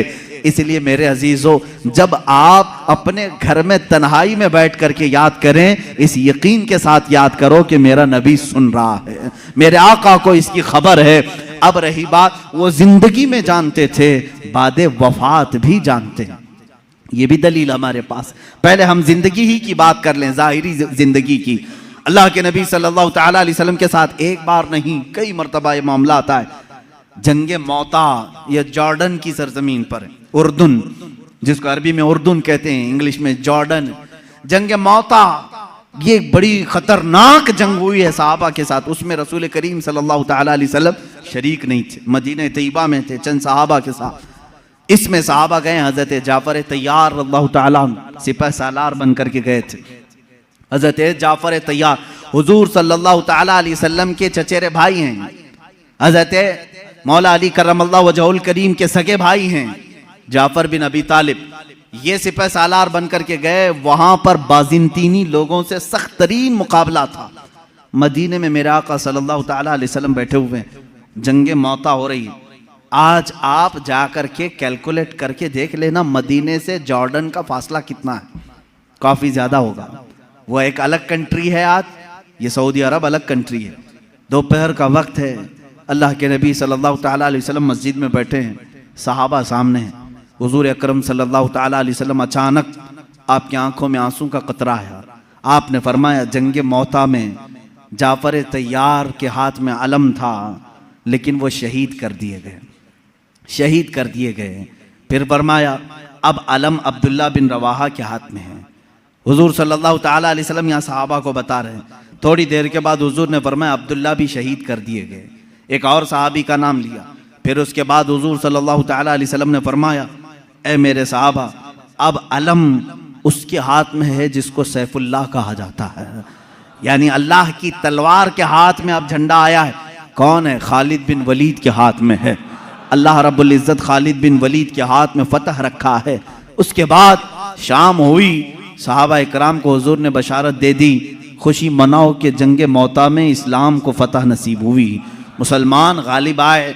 ये जंग ख़त्म होने के तकरीबन 1 महीने के बाद सहाबा वापस आए, और जब जंग की फतह की खबर मदीने में फैलती थी तो लोग खुशियों से इस्तकबाल के लिए बाहर जाते थे, लेकिन यहाँ मदीने में पहले से खुशियाँ हो चुकी थीं। 1 महीने के बाद वो सहाबा आए और वह आकर के हालात बयान करना चाह रहे थे। सहाबा ने कहा, रुको रुको, हम खुद बताते हैं जंगे मौता में क्या क्या हो रहा था। वो कहते हैं, क्या पहले झंडा जाफर अबी तालिब के पास नहीं था? कहा हाँ था। वो शहीद हो गए, उनके बाद अब्दुल्ला के पास था? कहा हाँ था। कहा उनके बाद जैद बिन हारसा के पास था? कहा हाँ उनके पास था। फिर झंडा खालिद बिन वलीद के हाथ में आया और फतह हो गई। वो सहाबा कहते हैं, हम लड़ने के लिए गए थे, तुम मदीने में बैठे थे, खबरें तुम दे रहे हो। उन सहाबा ने कहा, हाँ बात हमारे इल्म गैब की नहीं, रसूलुल्लाह के इल्म गैब की है। जिस वक्त तुम जंग के मैदान में थे, अल्लाह के नबी पूरे मौता जंग का नक्शा हमें मदीने में बता रहे थे। अजीजा ने गिरामी वक़ार, इसी को इमाम अहले सुन्नत फाजिल बरेलवी ने फरमाया है, सरे अर्श पर है तेरी गुजर, दिल फर्श पर है तेरी नजर, मलकूत तो मुल्क में नहीं कोई शय, वो जो तुझ पे आया नहीं। या रसूल अल्लाह, और कोई गैब क्या तुमसे नेहा हो भला, जब ना खुदा ही छुपा तुम पे करोड़ों दुरूद। अजीजा ने गिरामी वक़ार, बेशुमार वाक़यात में सहाबा कहते हैं, हमें मालूम था अल्लाह के नबी सल्लल्लाहु ताला अलैहि वसल्लम को इसकी खबर थी। अब अपने बाद होने वाले हालात को जो हुजूर ने बयान किए, वो खुद एक अलग टॉपिक है। क़यामत की निशानियां, रसूल करीम सल्लल्लाहु ताला अलैहि वसल्लम ने क्या क्या नहीं बयान किया। एक सहाबी हज़रत हुज़ैफ़ा बिन यमान रदियल्लाहु ताला, ये एक ऐसे सहाबी हैं, ये इनकी खुसूसियत ये थी, हज़रत उमर फारूक इनको देखते रहते थे।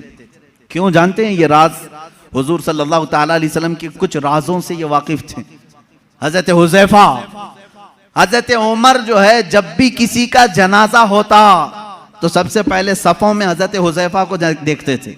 अगर हज़रत हुज़ैफ़ा नमाज में हैं तो हज़रत उमर नमाज पढ़ते थे, अगर हज़रत हुज़ैफ़ा नहीं होते तो हज़रत उमर भी नमाज नहीं पढ़ते। क्यों? क्या बात है? क्या चीज ऐसी थी? आपसे पूछा गया, अमीरुल मोमिनीन क्या बात है, क्यों आप हुज़ैफ़ा को तलाश करते हैं, और जब हुज़ैफ़ा जमात में हो तो आप नमाज पढ़ते हैं जनाजे की, वो ना हो तो नमाज जनाजा नहीं पढ़ते। बात ये है मेरे अजीजों, हज़रत हुज़ैफ़ा कहते हैं रसूल करीम सल्लल्लाहु ताला अलैहि वसल्लम ने उनको क़यामत तक आने वाले मुनाफिकीन का नाम के साथ बताया था। फला बिन फला मुनाफिक है, फला बिन फला मुनाफिक है, फला बिन फला मुनाफिक है। हज़रत हुज़ैफ़ा कहते हैं मैंने सब नाम याद रखे। हज़रत उमर कहते हैं ये राज़े रसूल के जानकार थे और ये जानते थे कि कौन मरा है, मोमिन मरा है कि मुनाफिक मरा है। हज़रत हुज़ैफ़ा जिस जनाजे में शरीक होते, हज़रत उमर कहते मोमिन का जनाजा गया, जहाँ नहीं होते वो खुद ही दूर हट जाते। हज़रत हुज़ैफ़ा नहीं है, इसका मतलब है दाल में कुछ काला ज़रूर है। मेरे अजीज़ों, हुज़ूर अकरम सल्लल्लाहु ताला अलैहि वसल्लम ने उन्हें नाम के साथ बताया था। क्या ये गैब की खबर नहीं है? ये गैब की खबर नहीं है किसके दिल में क्या छुपा है। ईमान और निफाक तो ये दिल की कैफियत का नाम है। हुज़ूर अकरम सल्लल्लाहु ताला अलैहि वसल्लम नमाज की हालत में हों और सहाबा इकराम पीछे नमाज पढ़ रहे हों, तब भी हुजूर फरमाते हैं तुम्हारे रुकू और सजदे भी मुझसे छुपे हुए नहीं, तुम अपने दिलों में जो सोचते हो वो भी खबरें अल्लाह ताला मुझ पर मुनकशिफ फरमाता है। अब हजरत हुज़ैफा रज़ियल्लाहु ताला अन्हु फरमाते हैं, वही हदीस सुन लें। हुजूर अकरम सल्लल्लाहु ताला अलैहि वसल्लम एक दिन अपने हुजरे से बाहर आए, मिंबर पर खड़े हो गए, फज्र की नमाज पढ़ाकर मिंबर पर खड़े हो गए, खुतबा देते रहे। हजरत हुज़ैफा कहते हैं जोहर की अजान हो गई, जोहर तक जोहर की नमाज पढ़ाई, हुजूर पाक सल्लल्लाहु अलैहि वसल्लम फिर मिंबर पर चढ़े, खुतबा देते रहे, असर हो गई, असर के बाद फिर खुतबा दिया, मगरिब हो गई, मगरिब के बाद फिर खुतबा दिया, इशा हो गई। इतना लंबा खुतबा पूरी जिंदगी पाक में कभी नहीं था। हजरत हुज़ैफा रज़ियल्लाहु ताला अन्हु इस हदीस के रावी में फरमाते हैं, ये वो दिन था जब मैं तन्हा नहीं और भी सहाबा थे। अल्लाह के नबी सल्लल्लाहु ताला अलैहि वसल्लम ने अपनी वफात के बाद से लेकर क़यामत तक आने वाले हर फितने को हुजूर ने खुतबे में बयान किया। और हुजूर हजरत हुज़ैफा फरमाते हैं, इतने फितने, कौन किस फितने का बानी होगा, कौन फाउंडर होगा, कौन कौन सी जमातें तश्कील पाएंगी, कितने फिरके बनेंगे और फिरके का फाउंडर कौन होगा, उसके नाम के साथ हजरत हुज़ैफा कहते हैं 300 फितनों के बानियों के नाम तो मुझे याद हैं। हुजूर सल्लल्लाहु ताला अलैहि वसल्लम मिंबर पर बयान कर रहे हैं।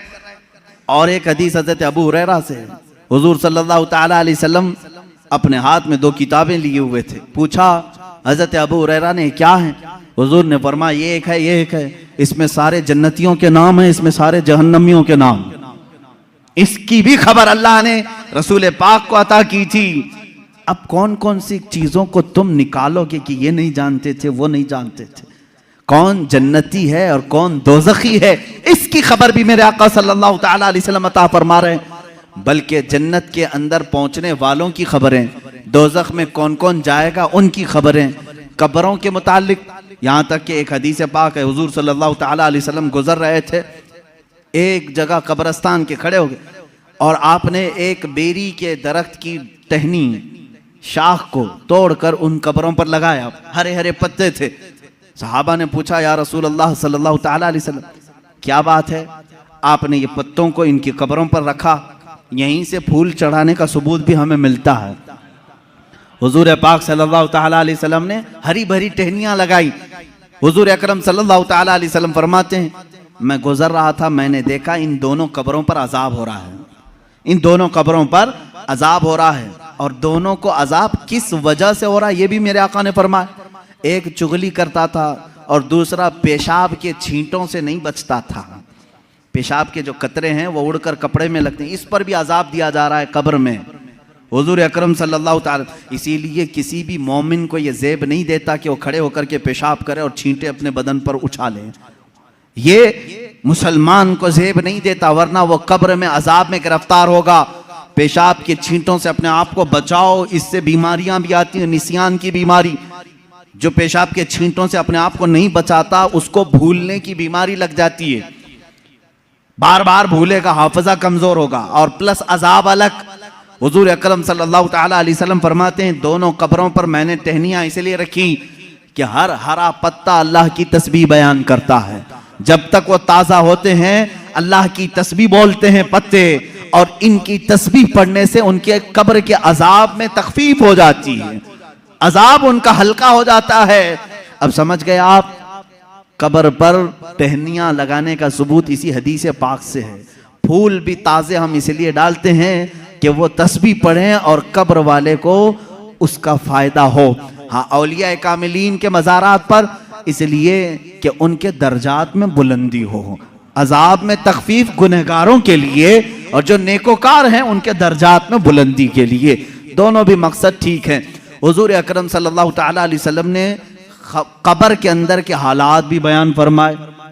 कब्र के अंदर के हालात, एक बार खुतबे के लिए खड़े हुए लोगों से पूछा, ऐ लोगों कुछ पूछना है मुझसे पूछ लो, कुछ पूछना है मुझसे पूछ लो। एक साहबी हजरत अब्दुल्ला, उन्होंने पूछा कि या रसूल अल्लाह सल्लल्लाहु अलैहि वसल्लम मेरे बाप कौन है, मेरा बाप कौन है। लोग उनको ताना मारते थे। हुजूर सल्लल्लाहु ताला अलैहि वसल्लम ने फरमाया, अब्दुल्ला तेरे बाप का नाम हुज़ाफा है, हुज़ाफा है। और तहकीक के बाद यही बात साबित हुई, उनके वालिद अब्दुल्ला बिन हुज़ाफा, हुज़ाफा उनके वालिद थे, हुजूर सल्लल्लाहु ताला अलैहि वसल्लम को इसकी भी खबर है कौन किसका बेटा है, इसकी भी खबर है। अब बाद वफात की बात भी मैं बता दूं, क्या हुजूर सल्लल्लाहु ताला अलैहि वसल्लम को उनकी वफात के बाद की खबर होगी कि नहीं होगी? रसूल करीम सल्लल्लाहु ताला अलैहि वसल्लम को वफात के बाद खबर है या नहीं?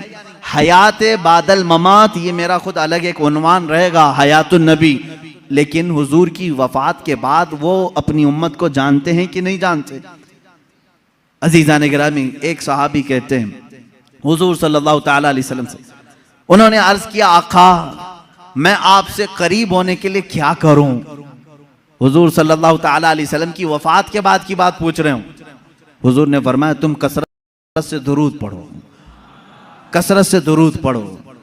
उन्होंने पूछा, हर उस सहाबी ने अच्छा किया जो पूछा, इस जमाने में वो फतवा भी दिया जा सकता है। उन्होंने पूछा या रसूल अल्लाह सल्लल्लाहु अलैहि वसल्लम, क्या आपकी वफात के बाद, मौत के बाद मेरा पड़ा हुआ आप तक पहुंचेगा? यही तो सवाल है दूसरों का। और उन्होंने सुन्नियों का बोझ भी हल्का किया, कोई शक में ना रहे। हुजूर पाक सल्लल्लाहु अलैहि वसल्लम ने जवाब में भी इतना ही नहीं फरमाया पहुंचेगा, बल्कि यूं फरमाया सहाबी को, वो और लोग हैं जिनके मरने के बाद हड्डियां गल जाती हैं, जिस्म सड़ जाता है। इन्नल्लाह हर्रम अलल अर्दि अन तअकुल अजसादल अंबिया फनबियुल्लाहि हय्युन युरज़क़। अल्लाह के नबी फरमाते हैं, हदीस है, बेशक अल्लाह ने जमीन को हराम कर दिया है, वो नबियों के जिस्मों को खा नहीं सकती। अल्लाह के नबी जिंदा होते हैं और रिस्क भी दिए जाते हैं, उनको रिस्क दिया जाता है। तुम जो दुरूद पढ़ते हो सिर्फ पहुंचता नहीं, मेरे आका फरमाते हैं जिसने दुरूद पढ़ा मैं उसे भी जानता हूं, उसके बाप को भी जानता हूं। पढ़ो दुरूद मुबारक। अल्लाहुम्मा सल्लि अला सय्यिदिना मुहम्मद व अला आलिहि व अस्हाबिहि व बारक व सल्लम अबदा। रसूल करीम सल्लल्लाहु ताला अलैहि वसल्लम फरमाते हैं मैं उसको भी जानता हूं, उसके बाप को भी जानता हूं। गैब की खबरें रखने वाला वो रसूल कभी ये नहीं फरमाया कि मदीने से भेजेगा तो जानता हूं, मक्के से भेजेगा तो जानता हूं। मुतलक फरमाया अफ्रीका से भेजे, हिंदुस्तान से भेजे, पाकिस्तान से भेजे, जहां से भी भेजे, चाहे उसके बाप का नाम जैसा भी हो, लेकिन मेरे आका ने फरमाया मैं उसको भी जानता हूं, उसके बाप को भी जानता हूं। ऐ मुसलमानों, फख्र करो इस बात पर, कुर्बान जाओ इस बात पर। एक दुरूद ऐसा है, एक इबादत ऐसी है, जब हम यहां पढ़ते हैं हमारे बाप का तज़किरा मदीने में हो रहा होता है। मेरे आका की जालियों के सामने हमारे बाप का नाम तक पहुंच जाता है। इससे बड़ी खुशकिस्मती तुम्हारी और क्या हो सकती है, जब नबी को फरिश्ता जाकर यह बता रहा हो या रसूल अल्लाह फलां का बेटा फलां अभी दुरूद पढ़ा है और आपकी बारगाह में पहुंचाया जा रहा है। फरिश्ते पहुंचाते हैं। बाज वो हैं, हुजूर फरमाते हैं, जिनके दुरूद को मैं खुद सुनता हूं। बाज वो हैं जिनके दुरूद को मैं खुद सुनता हूं, और बाज वो हैं जिनके दुरूद को अल्लाह के मलाइका फरिश्ते मुझ तक पहुंचाया करते हैं। ये कब तक पहुंचाते हैं इसकी भी कोई लिमिट नहीं, जब तक क़यामत ना आ जाए रसूल पाक हर उम्मती की खबर रखते हैं। मेरे अजीजों, ये अकीदा क्यों जरूरी है अब मैं आपको बता दूं। जालिमों ने, अंग्रेजों ने, यहूदियों ने, उनके अंदर एक जमात है मुस्तशरिक, जिसको ओरिएंटलिज्म कहा जाता है।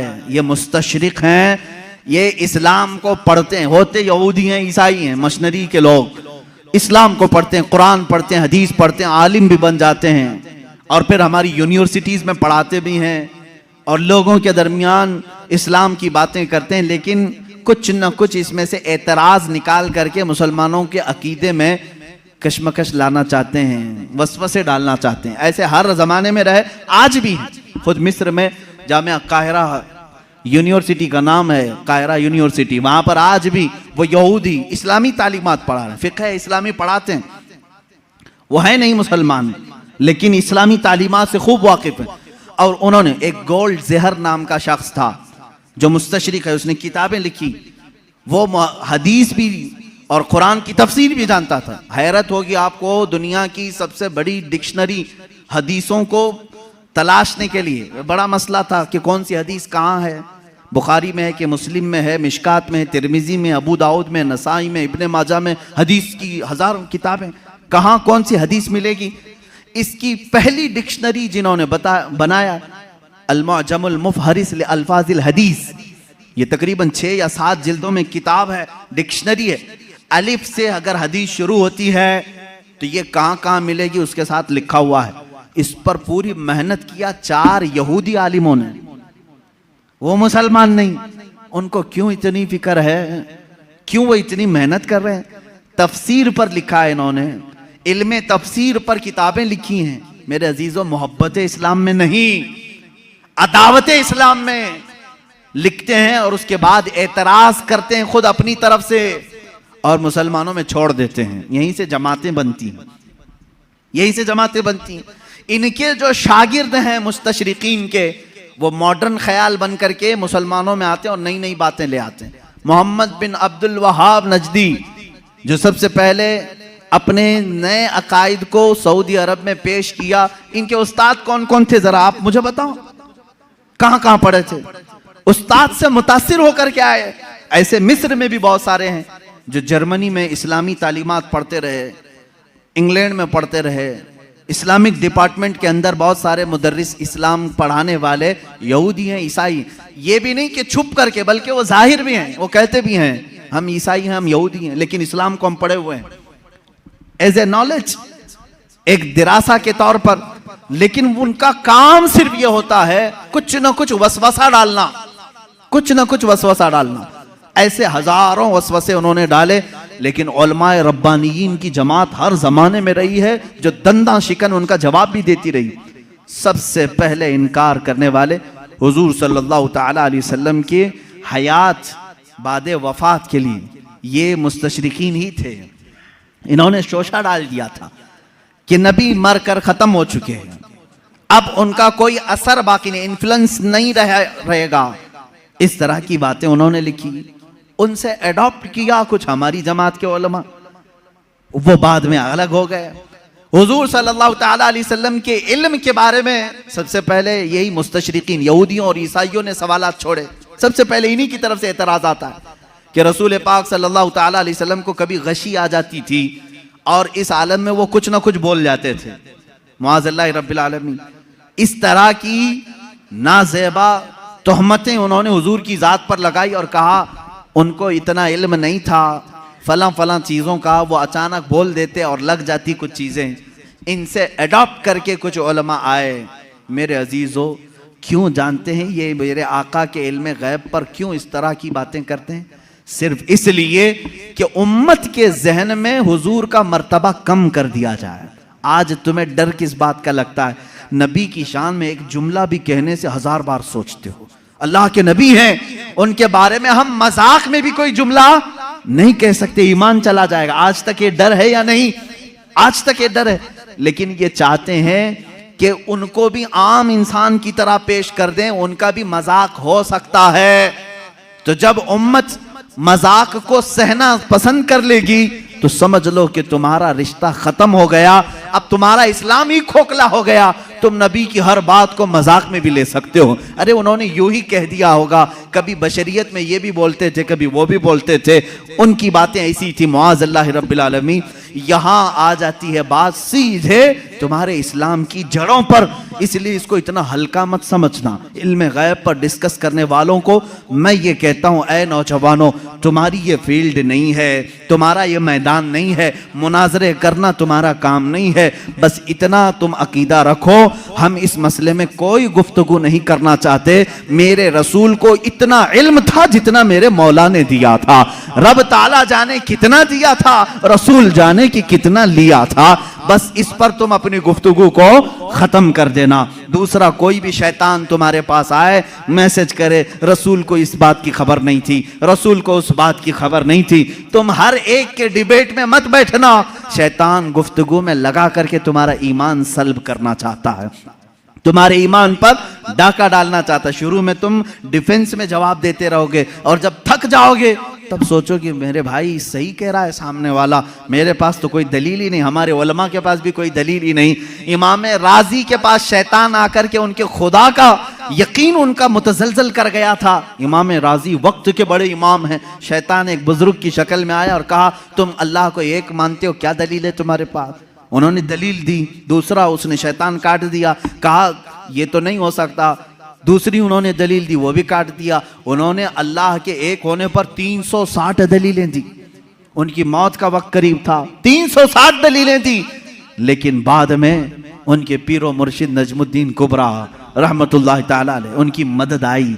उन्होंने कहा इमाम राजी को, ए राजी, तू उससे क्यों नहीं कहता कि मैं अपने खुदा को बगैर दलील के एक मानता हूं, बस इतना कह दे और दामन छुड़ा ले।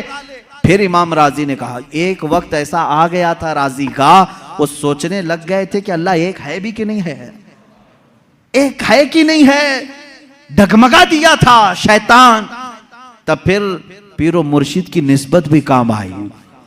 कहा नहीं, इस बारे में मैं दलील ही नहीं देता, मैं मानता हूं अल्लाह एक है तो एक है।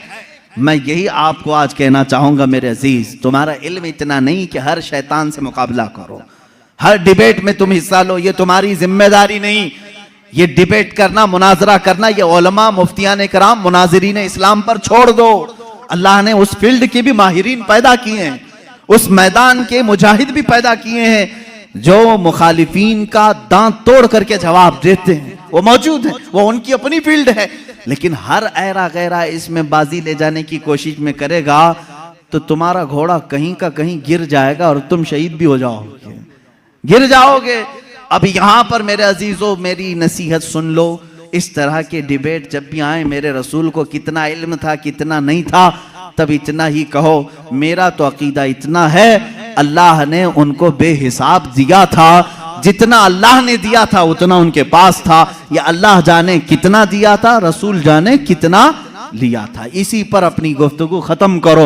रसूल करीम सल्लल्लाहु ताला अलैहि वसल्लम के इल्म गैब पर ज्यादा डिस्कस ना करो। इसके बाद इंशाअल्लाह और भी दीगर बहसें आएंगी। हुजूर बशर थे कि नूर थे, हुजूर हाजिर हैं कि नाजिर हैं कि नहीं हैं, हुजूर वफात के बाद जिंदा हैं या नहीं, हुजूर को कितने इख्तियारात थे, ये सब आज के मसाइल जो फैलाए हुए हैं किताबों में, मैं इंशाअल्लाह अज़ीज़ हर एक पर थोड़ी सी ही सही गुफ्तगू करने की सआदत ज़रूर हासिल करूँगा। इसलिए कि हमने रसूल माना है तो वो रसूल माना है जैसे सिद्दीक़ अकबर ने माना था, हम वो रसूल मानते हैं। इसलिए कि हज़रत सिद्दीक़ अकबर का ईमान तो देखो, अबू जहल आया एक बार कहने लगा, अबू बकर तुम्हें मालूम है, यही ईमान होना चाहिए आपका भी।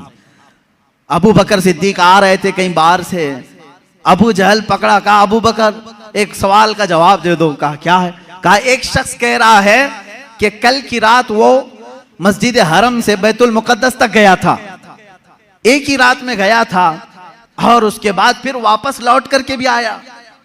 पॉसिबल है? ऐसा मुमकिन है?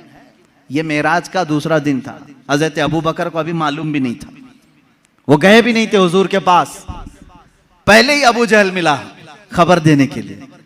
तो हजरत अबू बकर ने कहा ऐसा कैसा मुमकिन है, एक रात में कोई मस्जिद हरम से मस्जिद अक्सा तक जाए? पॉसिबल नहीं है, मुमकिन नहीं, क्योंकि मक्का से फिलिस्तीन का सफर जो है उस जमाने में 1.5 महीने का था, एक रात में कोई कैसे जाके आएगा? अब वो कहका मार के हंसने लगा, ठट्टा मार करके हंसने लगा, उसे यही तो पॉइंट चाहिए था। अबू जहल ने कहा अबू बकर इतनी बात नहीं, वो इससे भी आगे की भी बातें कह रहा है, तुम्हारा क्या ख्याल है? हजरत अबू बकर चौंक गए, बता तो सही कौन कह रहा है, कौन है ये जो दावा कर रहा है?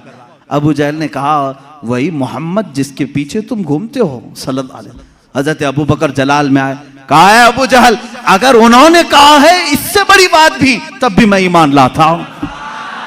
हर चीज पॉसिबल है, हर चीज मुमकिन है। अगर उन्होंने कहा कि मस्जिद हरम से मस्जिद अक्सा तक वो एक रात में जाकर के आए, तो तुम मुझसे इतनी बात पूछ रहा है कि हो सकता है कि नहीं हो सकता? अगर रसूल कह दे कि एक आन में मैं 7 आसमान पर जाकर आया, तब भी मैं तस्लीम करूंगा।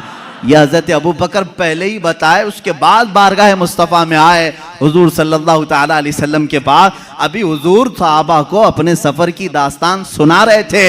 हजरत अबू बकर किससे सुन के आए थे? अबू जहल से। लेकिन कुर्बान जाओ मेरे मौला को, मेरे मौला ने उन्हें जो अता किया, हजरत अबू बकर जैसे ही आए हुजूर ने मुस्कुरा करके कहा ए अबू बकर, जिब्राइल आए थे अल्लाह की तरफ से, तुम्हारे लिए एक लक़ब लेकर के आए हैं। कहा या रसूल अल्लाह क्या है? कहते अल्लाह ने आज से अबू बकर को सिद्दीक कहा है। सिद्दीक उसको कहते हैं जो सच्चाई की तस्दीक करता है, जो हर सच्ची बात को एक्सेप्ट करता है। हजरत अबू बकर अभी हुजूर से सुने नहीं, दुश्मन से सुने हैं, तब वो इकरार कर रहे हैं, ए जालिमो, तुमने मुहद्दिसीन से सुना है, औलिया कामिलीन से सुना है, सहाबा ताबईन से सुना है कि रसूल क्या क्या जानते थे, फिर भी इनकार कर रहे हो। हजरत अबू बकर ने अबू जहल से सुनकर के भी इनकार नहीं किया। अल्हम्दुलिल्लाह हम सिद्दीकी ईमान रखते हैं कि हमने अपने औलिया कामिलीन की जुबान से सुना कि रसूल मा काना व मा यकून की खबर रखते हैं। हमारा अकीदा भी यही है कि रसूल मा काना व मा यकून की खबर रखते हैं। वह अव्वलीन के भी आका हैं, वह आखिरीन के भी आका हैं। वही है यासीन, वही है ताहा, वही है फुरकान, वही है अव्वल, वही है आखिर। मेरे आका की जात पर ये सारी चीजें मुंतहा हैं। अल्लाह रब्बुल इज्जत हमें अहले सुन्नत व जमाअत के सच्चे मजहब पर कायम व दायम रखे। मौला ताला हमें इसी अकीदे के साथ इस दुनिया से रुखसत फरमाए। ऐ मौला, हमारा जनाजा अहले सुन्नत व जमाअत पर उठा। जब रसूल करीम सल्लल्लाहु अलैहि वसल्लम की बारगाह में पहुंचे तो हमें शर्मिंदा और जलील और रुस्वा होने से महफूज फरमा। व आखिर दावाना अनिल हम्दुलिल्लाहि रब्बिल आलमीन।